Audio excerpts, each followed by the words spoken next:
The air hanging inside the grand hall of Belle Rive was thick and completely motionless, almost like a tapestry stitched together from 70 years of settled dust and the soft, sweet smell of old jasmine slowly decaying. Sunlight came breaking through the dirty window panes, painting stripes across the wide cypress floor and lighting up those tiny dust motes as they danced around in the heavy quiet. Right there in the middle of it all stood a massive grandfather clock, its dark mahogany body carved with detailed, almost threatening flower patterns, keeping watch like a silent guard. Its pendulum had stopped its back, and fourth swing decades ago, and the hands were frozen at 3:15. A quiet reminder of a moment that time had simply left behind. But there was a certain weight to its stillness, an unspoken promise that inside its silent depths, something important, something buried for a very long time, was waiting to be found. Before we move on with the story of Belle Rive and all the secrets it kept, just take a second to think about the echoes of the past that tend to hang around in forgotten places. The year was 1935, and a man named Arthur Finch, whose younger years had been worn down by the Great Depression, found himself standing inside the crumbling beauty of Belle Rive, a Louisiana plantation he had just inherited from a distant great-aunt who almost felt like a myth. The place was tucked deep in bayou country, a huge reminder of a time long gone, with its once proud columns now peeling and its wide fields completely choked by wild cane and Spanish moss. The air never let up, always wet and heavy with the smell of damp earth, rotting leaves, and that distant earthy perfume from the cypress swamps. Arthur was a practical guy by nature, so all he could see at first was the huge job of fixing the place up, a burden that felt even heavier than the sticky air itself. But that clock in the main hall, that silent, imposing giant, kept pulling his attention back again and again. It wasn't just old, it felt ancient, like it had a presence that went way beyond just telling time. Its brass face was tarnished, with no brand name he could find, just those frozen hands stuck in place. 70 years, his grandmother Elara had whispered in her thin, lazy voice, 70 years that clock ain't told no time. That number gave him a strange kind of chill, a whole human lifetime, a whole generation sealed up inside that silent machine. Belle Rive, which means beautiful dream in French, was anything but a dream now. It was more like a ghost that was wide awake, a two-story mansion with wide porches that sagged under the weight of time and neglect. The paint on its cypress siding had given up long ago against the relentless Louisiana sun and rain, flaking away to show the dark, weathered wood underneath. Giant live oaks draped with thick beards of Spanish moss stood around like ancient guards, their twisted branches reaching toward the house and throwing long, moving shadows that seemed to shift all on their own. Even inside, the air carried that faint sweet and sour smell of the near-by bayou, a mix of still water, rich dirt, and the occasional tiny hint of rot. Arthur had shown up in late spring, with the heat already pressing down like a suffocating blanket on everything. He had left the busy, struggling streets of New Orleans, where the Depression had hit hard, for this lonely inheritance, a place he had only ever heard whispered about by his grandmother Elara. She was a woman of quiet strength, her skin like worn leather, and her eyes, even though they were clouded by age, still had a sharp, knowing look. Elara had lived her whole life in the shadow of Belle Rive, but never inside it, always in that small, weathered cabin a mile down the dusty road, a place that had once been part of the old slave quarters. She never said much about the plantation's past. Her words would just trail off, her gaze going distant like she was seeing ghosts in the humid air. Belle Rive, she told him in a raspy voice as he got ready to leave for the estate, was a place of grand illusions, Arthur. Don't let the old fancy looks fool you. Some dreams turn into nightmares when light hits them just right. Her strange, heavy words settled into Arthur's mind like dust on old furniture.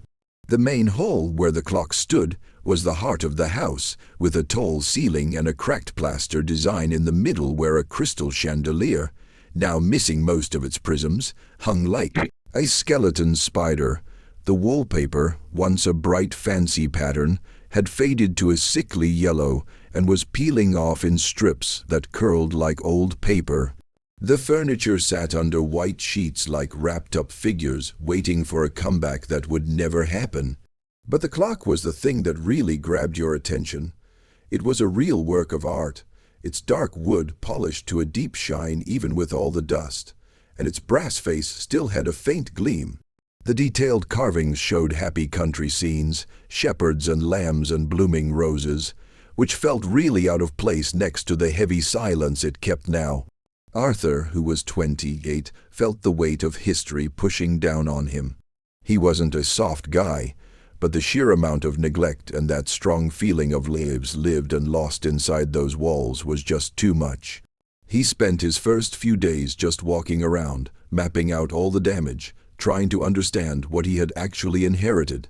There was a library with rows of leather books turning to dust, a dining room with a long scarred and empty table, and bedrooms upstairs, each with a big four-poster bed and a dressing table, all covered in sheets like the whole house was just a bunch of sleeping giants.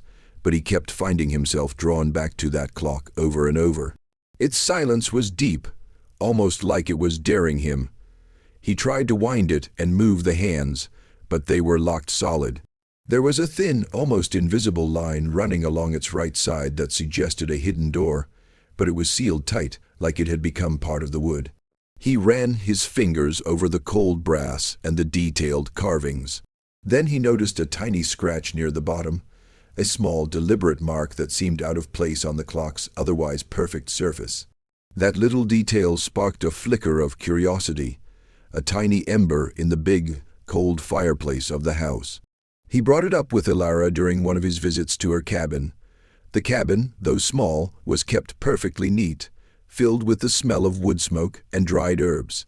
Ilara sat by the hearth even in the heat, her hands busy with some mending. "That clock," Arthur started, "it's a strange thing, doesn't work, looks like it hasn't in ages." Ilara paused, her needle hovering over a patch of old fabric. Her dark, deep eyes met his. 70 years, I told you, since the war ended, almost to the day. She murmured, her voice low against the crackle of the small fire. "Old Miss Clara, she sealed it up herself. Nobody's touched it since. Sealed it up. Why?" Arthur pressed, a new layer of curiosity settling over him. Ilara sighed, a sound like dry leaves rustling. "Some things, Arthur, are best left sealed. Some truths ain't meant for the light of day, not after so long." She went back to her mending, her silence like a wall Arthur couldn't get through, but her words, "Old Miss Clara," stuck with him.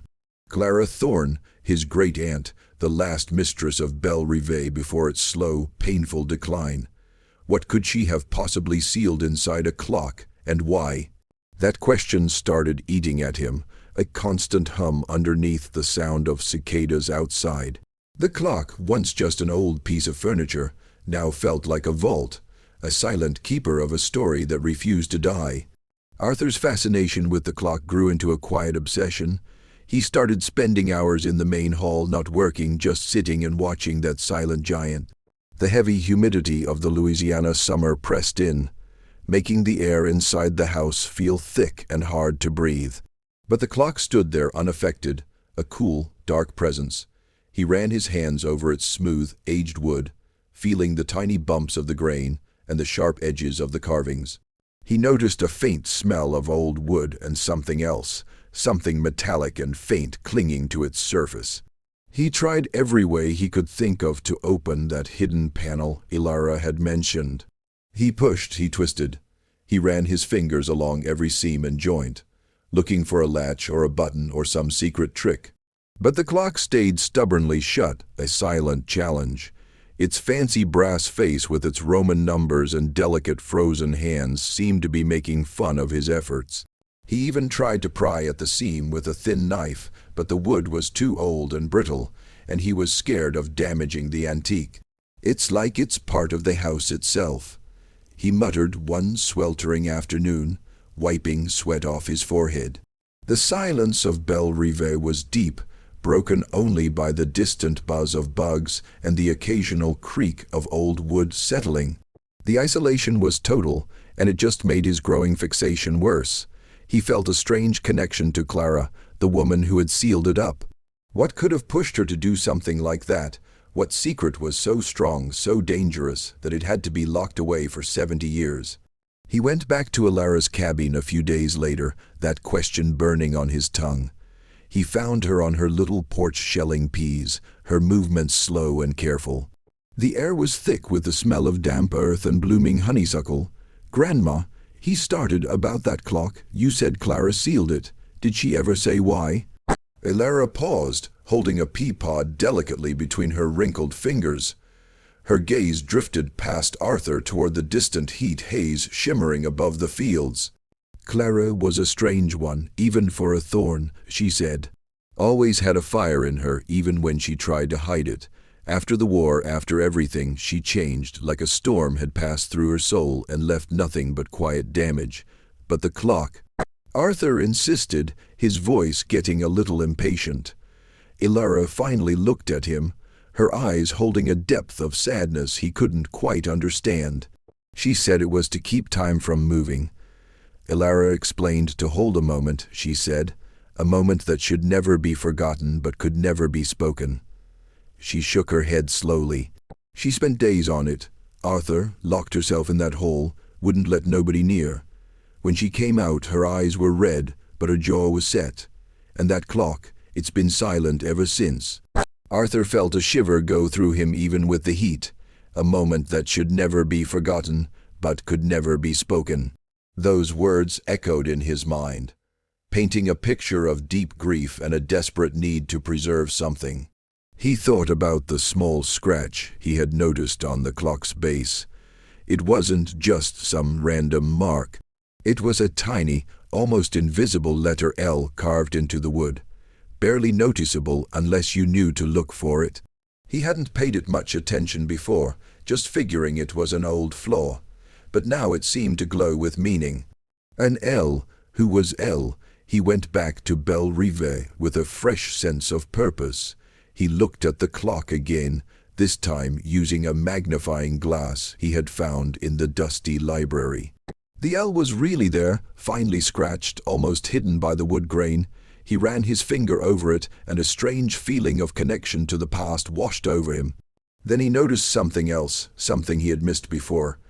Near the top of the clock, just under the fancy top piece, was a tiny, almost invisible pinhole. It was so small, and so perfectly blended into the wood, that it was nearly impossible to spot. He remembered a story Ilara had once told him about Elias Thorne, Clara's father, a man known for being very precise and for loving complicated puzzles. He had a collection of tiny, needle-like tools for fixing delicate machines. Arthur went back to the library, digging through old drawers and forgotten boxes. He found a small velvet-lined case, and inside a set of delicate watchmaker's tools. Among them was a thin, hair-like steel probe. He went back to the clock, his heart pounding with a mix of excitement and fear. He carefully stuck the probe into the pinhole. There was a soft click, barely loud enough to hear over his own pulse. The hidden panel, the one he had been searching for so hard, popped open with a gentle, almost sorry sigh of old wood.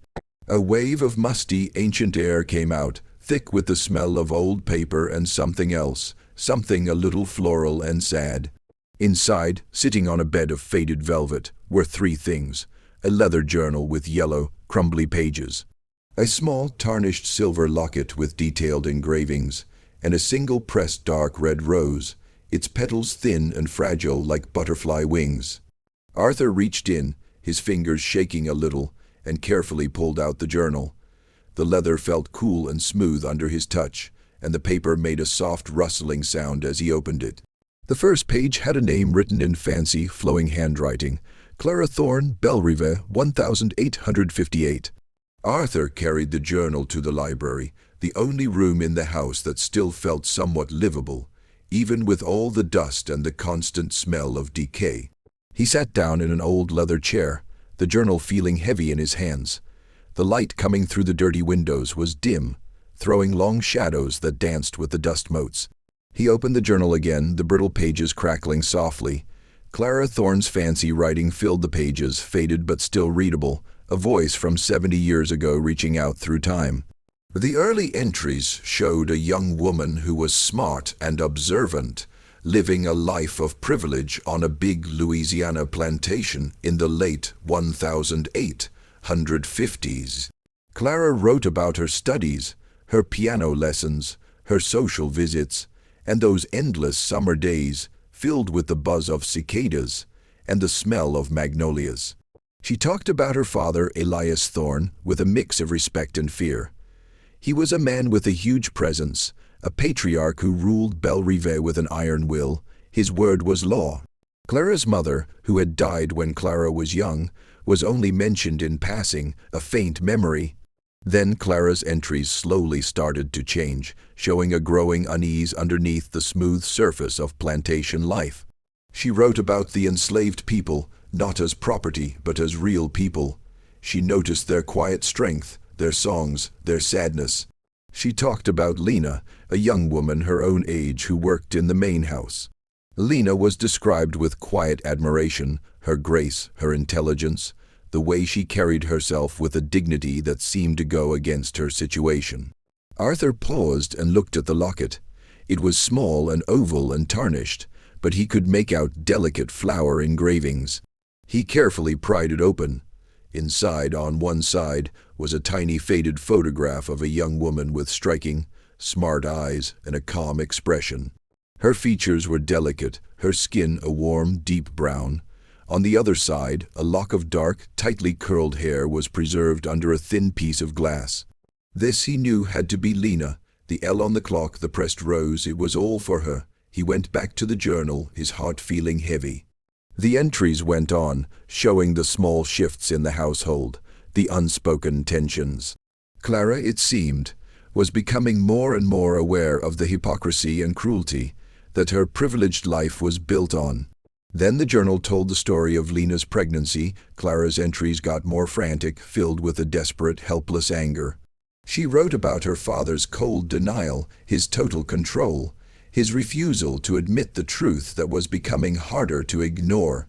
The child, Clara realized with horror, was Elias Thorne's. The entries got darker, showing Elias's decision to sell the baby once it was born. Clara's pleas, her arguments, her desperate attempts to reach her father's humanity, were all met with a cold, unyielding refusal. Elias only saw a problem, a stain on his reputation, something to get rid of. Arthur felt a chill that had nothing to do with the humid air.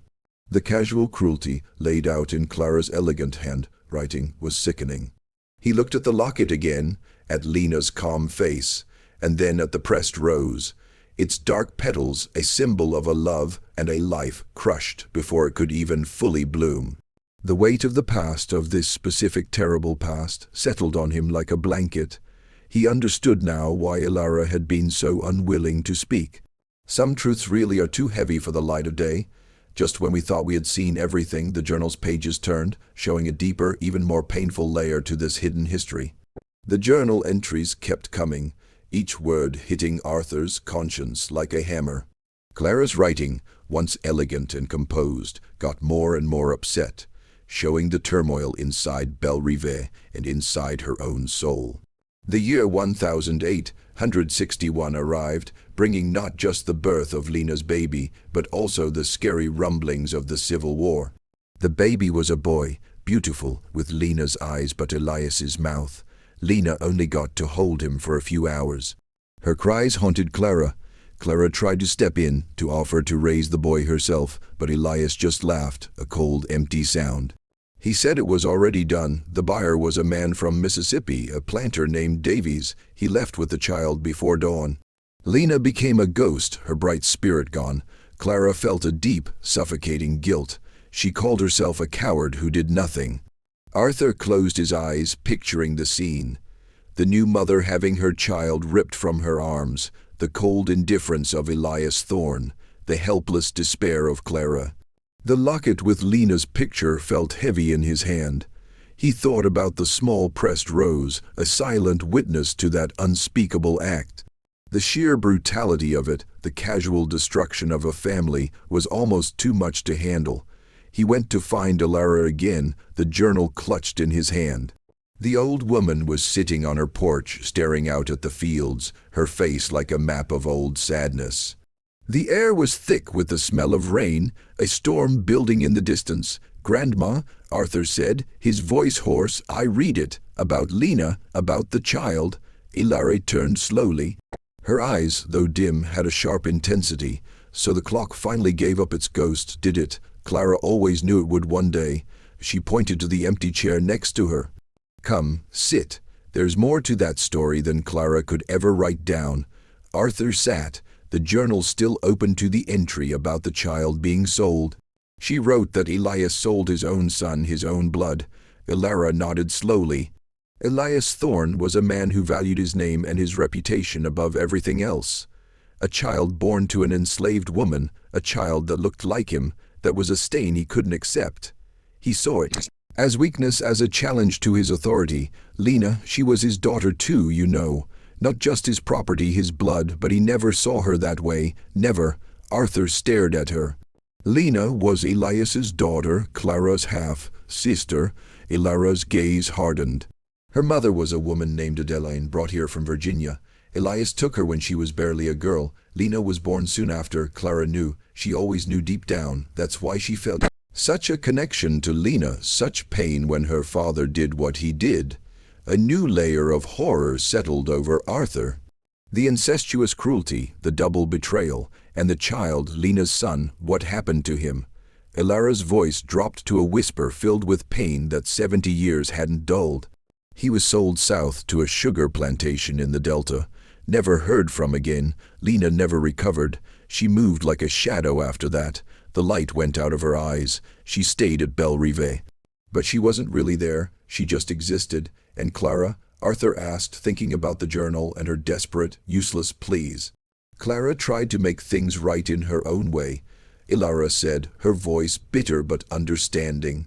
She would sit with Lena, read to her, try to bring a little life back to her eyes, but it was too late. The wound was too deep, and then the war came and everything changed, and yet nothing really changed for Lena. Ilara paused, her gaze distant, lost in the past. I remember Lena. She was a quiet woman, but she had a spirit, a fire. She loved to sing, soft, low spirituals that would make your heart ache. After the boy was taken, she stopped singing. She just faded. She died a few years after the war, a quiet death, like a candle burning out. They buried her in the old slave cemetery under a weeping willow. No headstone, just a pile of dirt. And you, Grandma? Arthur asked, a sudden realization hitting him. How do you know all this? You talk about Lena like you knew her personally. Ilara's ancient, knowing eyes met his. A deep silence fell, broken only by the distant rumble of thunder. I knew her, Arthur, better than anyone because I was there. I was born on this land, just like Lena, and I was there when the child was taken. I was there when Lena died, and I was there when Clara sealed that clock. Arthur felt a jolt. You were there, but how old were you? Ilara gave a faint, sad smile.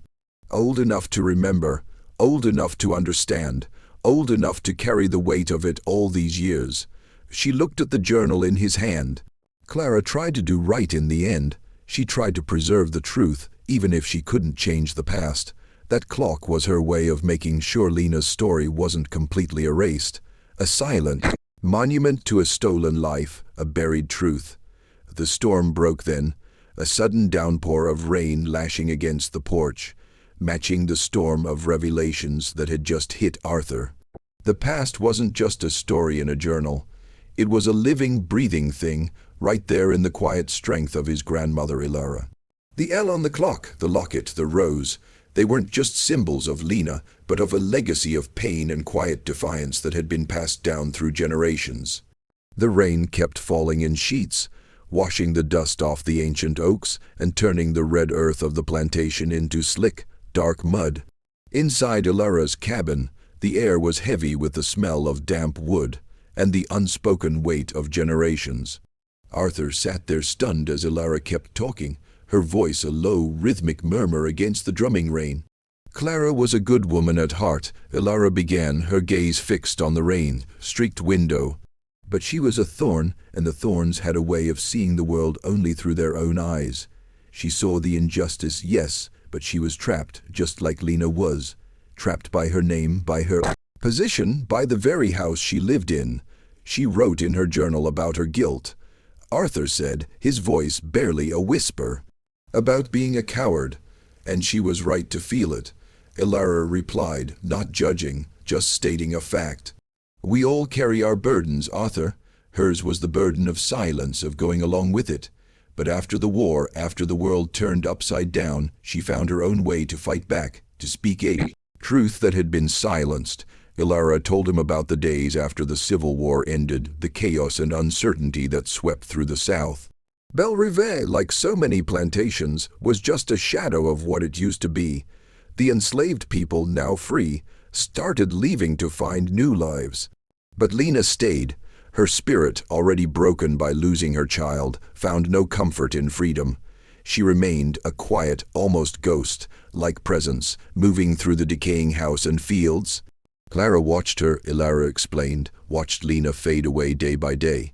And in those quiet moments, Clara finally understood the true cost of her father's cruelty. Not just the loss of a child, but the destruction of a whole soul. It was then, in the empty aftermath of the war, that Clara came up with her defiant act. She spent weeks getting ready. She carefully wrote down Lena's story, not just from her own journal, but from talks she had with Lena, from the pieces of memory Lena shared in her darkest moments. She wrote about Elias's true nature, about the child, about the locket and the pressed rose, all symbols of a stolen life. She knew the truth would be buried, forgotten, twisted by the thorns who came after. So she decided to hide it, not destroy it, but preserve it, to make sure that one day someone would find it, and Lena's story would finally be told. Arthur looked at the clock, now a symbol of both deep cruelty and desperate hope. She sealed it for 70 years. Why that specific number? Ilara smiled faintly, a sad, knowing smile. 70 years is a lifetime, Arthur. It's enough time for the dust to settle, for the old lies to fall apart. It's enough time for a new generation to come along, a generation that might be ready to hear the truth and carry its weight. Clara was a visionary in her own way. She knew that some truths need time to ripen, to become undeniable. Arthur then asked the question that had been burning in his mind since Ilara's earlier revelation. Grandma, you said you were there. You knew Lena. You were born on this land. Who are you to Lena?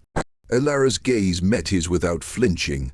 The rain outside softened to a drizzle, and a thin slice of weak sunlight broke through the clouds, lighting up the fine lines around her eyes. Lena was my mother, Arthur, the child Elias Thorne sold that was my older brother. I was born 2 years later after the war had already started. Elias never acknowledged me either. He just tolerated my presence. My mother, Lena, was already broken by then. She couldn't protect me, but Clara did what she could. She made sure I was taken care of, that I learned to read, that I knew my mother's story, even if I couldn't speak it out loud. Arthur felt a deep shock, a dizzying sense of connection to the past. His own grandmother, the quiet, strong woman who had raised him, was the daughter of Lena, the enslaved woman whose story had been hidden in the clock. He was directly descended from this tragedy, this unspeakable cruelty. The weight of the journal, the locket, and the pressed rose suddenly felt enormous. A real link to his own bloodline, stained by the very history he was uncovering. Clara, Ilara continued softly, couldn't save my brother. She couldn't save my mother from her sadness, but she could make sure their story lived. She sealed that clock not just with a journal, but with a promise that one day the truth would come out. The silence that followed was deep, echoing with the voices of generations. Arthur looked at his grandmother and saw her not just as an old woman, but as a living proof of the lasting power of memory, of strength, and of a truth that, despite every effort to bury it, had finally found its way into the light. The clock, once just an object, now stood as a monument, a silent, powerful witness to the unspeakable history of Belle Rive, and the quiet defiance of the women who refused to let it be forgotten. The revelation of Ilara's true parentage, her direct line to Lena and Elias Thorne, sent a tremor through everything Arthur thought he knew about his own family. The dusty halls of Belle Rive no longer felt like a distant inheritance but a living, breathing thing. its walls filled with the cries of his ancestors. The humid air, once just uncomfortable, now felt heavy with the weight of unspoken grief and generations of injustice. Arthur spent the next few weeks in a feverish daze, going over Clara's journal again and again, checking dates, trying to put together the pieces of Lena's life and the fate of her lost child.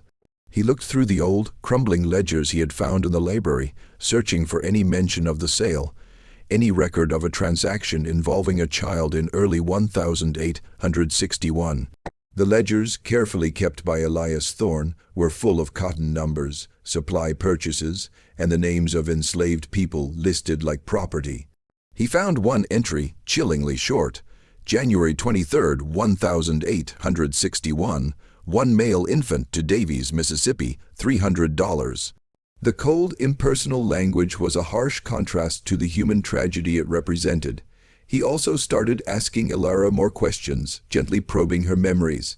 She talked about Lena's quiet despair, her refusal to leave Belle Rive even after being freed, like she was rooted to the very soil that had seen her greatest loss. She said she couldn't leave. Elara recounted, her voice raspy with age, not until she knew what became of her boy. She always hoped, even when there was no hope left. She would sit by the road, watching, waiting for a face she had never truly known to come back. Arthur felt a deep ache in his chest. The image of Lena, a ghost haunting the very land of her sorrow, was unbearable. He tried to track down the Davies family in Mississippi, writing letters to county clerks and historical groups, but the records were sparse, broken up by the war and the passage of time. The trail, 70 years cold, seemed to disappear into the huge, uncaring spread of history. The local community also seemed to notice a change in Arthur. His questions, once just casual, now had a desperate urgency. When he went to the general store in the nearest small town, the old men who usually sat on the porch whittling wood and telling stories got quiet when he came near. Their eyes, once just curious, now held a careful, almost wary look. He heard whispers, pieces of old gossip about the Thorns and their strange ways, about things best left buried.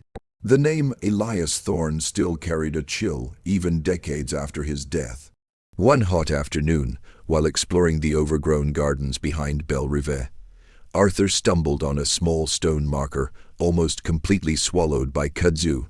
It was crude, plain and half buried in the dirt. He cleared away the vines and mud, revealing a single word carved by hand. Lena, below it, a smaller, almost unreadable inscription, "My heart, my hope." He knew right away that this was Lena's grave, a secret marker placed by Clara, maybe in the middle of the night after Lena's quiet passing. The pressed rose from the clock, he realized, had likely come from this very spot. He went back to the house, the small hand-carved marker now a new, real piece of the puzzle. He put the locket and the pressed rose next to the journal on the library table. The three objects, once separate, now made a complete, heartbreaking story. He looked at the clock. Its silent face was no longer a mystery but a powerful statement. It was a tombstone, a memorial, a defiant act of remembrance. The toll on Arthur's mind was huge. He found himself waking up in the middle of the night, haunted by Clara's words, by Lena's silent suffering, by the image of the child being taken away. Crushing heat of the Louisiana summer only seemed to make his unease worse, making the air thick with the ghosts of the past. He felt a growing sense of responsibility, a duty to make sure this story, once hidden, would never be forgotten again. He was no longer just an heir. He was the guardian of a terrible truth. He told Elara about the grave marker. She nodded slowly, her eyes full of that familiar sadness. Clara did what she could. She couldn't save them, but she could remember them. That was her punishment and her promise. But what about the child? Arthur asked, his voice raw. Did anyone ever try to find him? Did Lena ever have any hope? Elara sighed, a deep, shaking breath. Hope is a dangerous thing, Arthur, especially for those who have nothing else. Lena held onto it like a lifeline even as it choked her. After the war, when the world was supposed to be new, a few of the freedmen tried to help her. They sent word, they asked around, but the Delta was a huge place, and a child so young, they vanished like smoke in the wind. There was never any trace. The finality of her words hung in the air, a heavy, crushing weight. The mystery of the clock had been solved, but the tragedy inside it only got deeper with every new revelation. Arthur realized that the real tension wasn't in what was hidden, but in the lasting, painful consequences of that hidden truth. The clock had been opened, but the wounds it showed were still fresh, still bleeding 70 years later. The heavy humidity of late summer pressed down on Belle Rive, making the air thick and still, the perfect stage for the final devastating act of this long, unfolding drama. Arthur, now fully inside the plantation's dark history, felt its weight with every breath. He had tried everything to find Lena's lost child, but the records were too sparse, the trail too cold. The silence of the past was complete on that front. He sat with Eerie on her porch as the sun set, painting the sky in shades of bruised purple and fiery orange, mirroring the turmoil inside him. The air was alive with the chirping of crickets and the distant croaking of frogs from the bayou, a natural symphony that seemed not to care about human sadness. "Grandma," Arthur began, his voice heavy, "I've read everything. I've searched. There's no trace of Lena's son. It's like he just vanished." Eerie nodded slowly, her gaze on the horizon, her profile dark against the fading light. "Some wounds never heal, Arthur. They just scar over, and sometimes even the scar still aches." She paused, then turned to him, her eyes holding a deep, ancient sadness. "There's one more thing, Arthur. A part of Lena's story that Clara couldn't bring herself to write, not fully. A part that only those who lived it could truly know." Arthur leaned forward, his heart pounding. He felt a final, crucial piece of the puzzle was coming, a revelation that would complete the horrible picture. "After the boy was taken," Eerie began, her voice barely a whisper, "Lena was never the same. She moved through the world like a ghost, but Elias Thorne, he wasn't done with her. He saw her brokenness, her despair, not as a reason for pity, but as a new way to control her." Arthur felt cold dread creep up his spine. "What do you mean?" He kept her close. Eerie continued, her voice gaining a quiet intensity.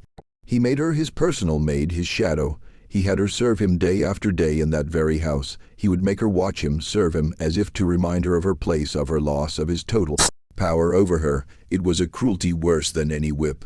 It was a slow, agonizing torture of her spirit." Arthur gasped, a sound caught in his throat. The image of Lena serving the man who had stolen her child, forced to be near him, to endure his casual meanness, was a torment beyond imagination. It was a mental prison, a daily reminder that she had no power, and he would talk about the boy. Eerie added, her voice shaking a little, not to her directly, but where she could hear him. He would talk about the good price he got, about how the boy would make a good field hand someday. He wanted her to hear it. He wanted her to suffer. He wanted to break her completely. The true nature of Elias Thorne's cruelty, Arthur realized, wasn't just in selling his own son, but in the long, sadistic torture he put Lena through afterward. It was a calculated, deliberate destruction of a human soul, proof of just how evil he could be.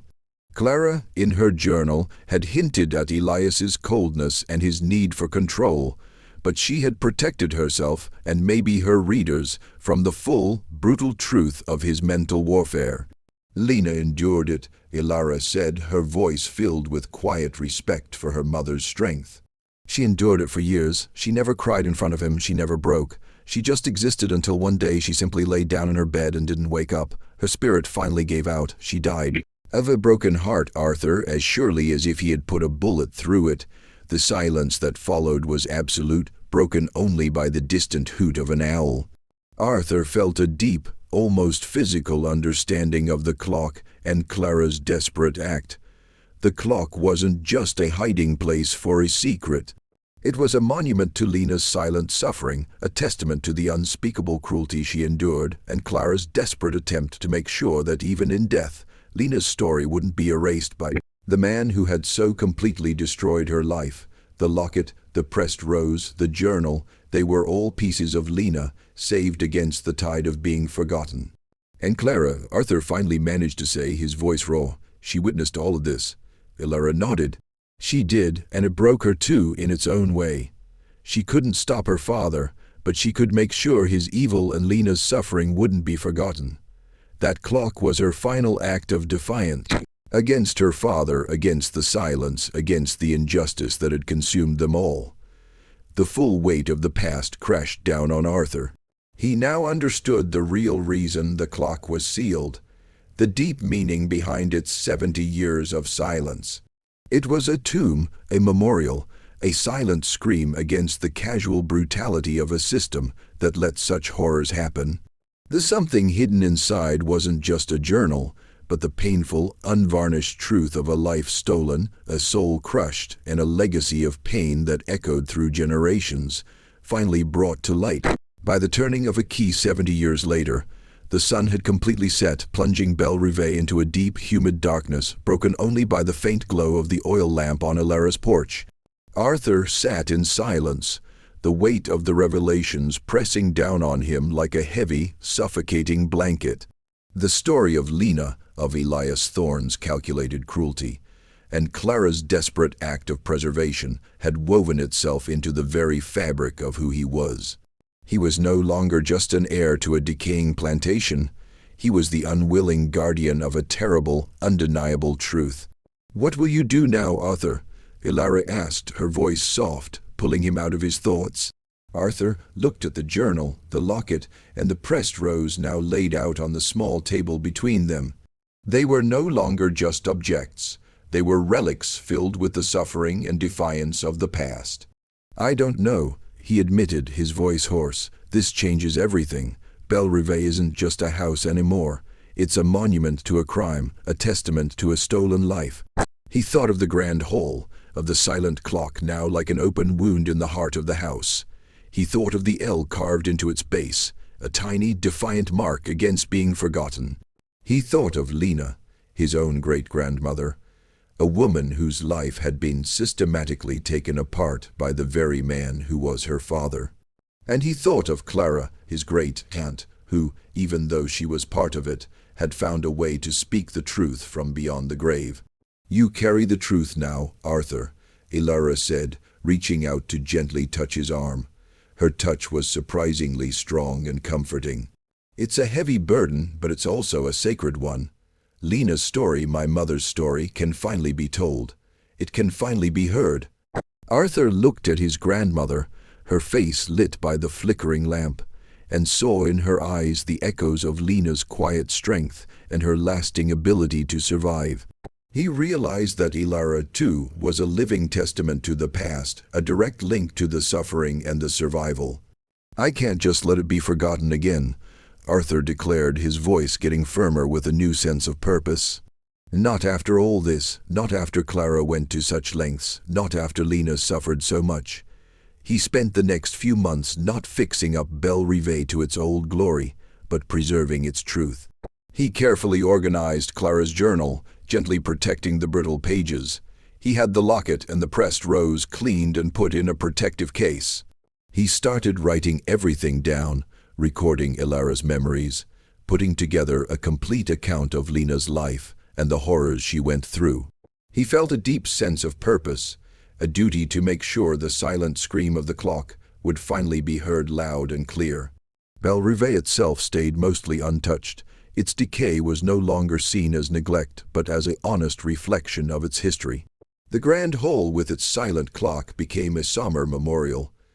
Arthur understood that the house could never truly be a beautiful dream again, not with the weight of its past.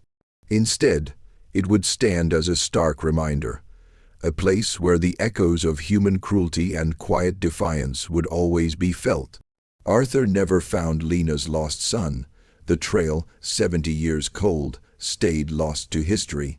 But in telling Lena's story, in bringing her truth to the light, he felt a deep sense of closure, a quiet victory against the forces of forgetting. He made sure that the name Lena, once whispered in fear and sadness, would now be spoken with respect and remembrance. This is the kind of deep, forgotten horror that the Fear Sermon is all about, uncovering the dark truths that time tries so hard to bury. The clock in the main hall of Belle Rive stayed silent. its hands still frozen at 3:15. But now its silence wasn't about forgotten time, but about deep memory. It stood as a sentinel, no longer guarding a secret but proclaiming a truth, a testament to the lasting power of a story that, against all odds, had finally come out of the shadows 70 years later to demand its rightful place in history. What do you think of this story? Leave your comment below and share your thoughts on the hidden truths that time can sometimes reveal. And don't forget to share this video with someone who loves a good, haunting mystery.